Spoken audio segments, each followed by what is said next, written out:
a lifeline for Homedale seniors, could soon reopen. Today, leadership briefly opened the doors to the Homedale Senior Center and shared with people what's next for the facility. First, we're going to take a look back at what has happened so far, because it is a lengthy timeline.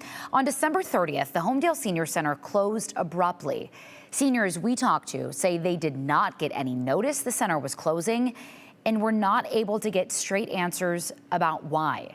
On January 15th, Homedale police confirmed they're investigating claims of fraud at the senior center, but that the investigation has nothing to do with the closure. Since the closure, leaders told us renovations were happening inside. Then on January 22nd, the board voted to remove its top two leaders, President Helene Welch and Vice President Chris Stenek. Board member Brian Garrison then appointed interim president and expected to receive the keys from Welch. But Welch, as we reported, refused to leave the building and stayed inside for hours with the doors locked.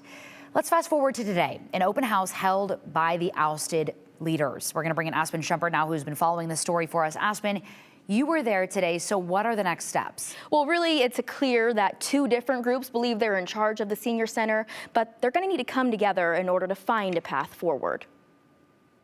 You couldn't get any more hometown than this senior center. For the first time since December, the doors to the Homedale Senior Center opened Wednesday temporarily. There were issues that had to be dealt with. The center abruptly closed New Year's Eve, and seniors say they initially weren't told why or for how long. It made you feel kind of empty inside. It was part of your routine. That probably was the most harmful thing.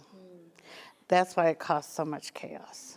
Eventually, through word of mouth, it was revealed it closed for renovations, which leaders showed off Wednesday during an open house, including new paint and kitchen upgrades, among other things. Definitely a lot of progress has been made. Jean Manning, who is a regular visitor at the center, says she wasn't shocked to be one of only a small group of seniors who showed up Wednesday. My personal opinion was that it would be expected because there was so much conflict. The center typically sees about 50 daily regulars, many of whom have been sounding the alarm the last several weeks on how the senior center is being run. We deserve to have a board that is honest, upfront, that is attentive to their needs. Wednesday's event was put on by board president Helene Welch and vice president Chris Stenek, who were voted out by their fellow board members last month but continue to operate the center. Welch and Stenek let us in the building Wednesday, but did not want to speak on camera. They say the vote against them isn't valid and proper procedures for that meeting did not take place. Seniors who didn't attend Wednesday tell me they refuse to support the efforts of the ousted leaders. Manning admits it is confusing, with two different groups claiming power. Definitely, but the ladies are here. So as far as I'm concerned, they're in charge. And that's my personal opinion.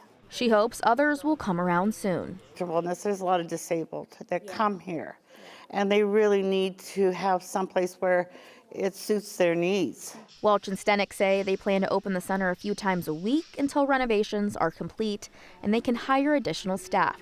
And they hope more positive and collaborative conversations can start with all parties involved. This is the first step, so hopefully we can come together as a group, as a community. We know legal battles could be coming as the ousted leaders and the group of concerned seniors have both obtained attorneys. The group of seniors who did not show up today shared this letter with me, which says it is very possible that the resolution to this matter requires a membership meeting to adopt a governing document and or elect a new board. No official word on a full reopening date as of right now, Morgan, but definitely more updates to come with this. Okay, I think the message is they have to work together in order to move forward. I do. These people need help. They need these resources. Yeah, I agree. Okay, Aspen, thank you so much for that update.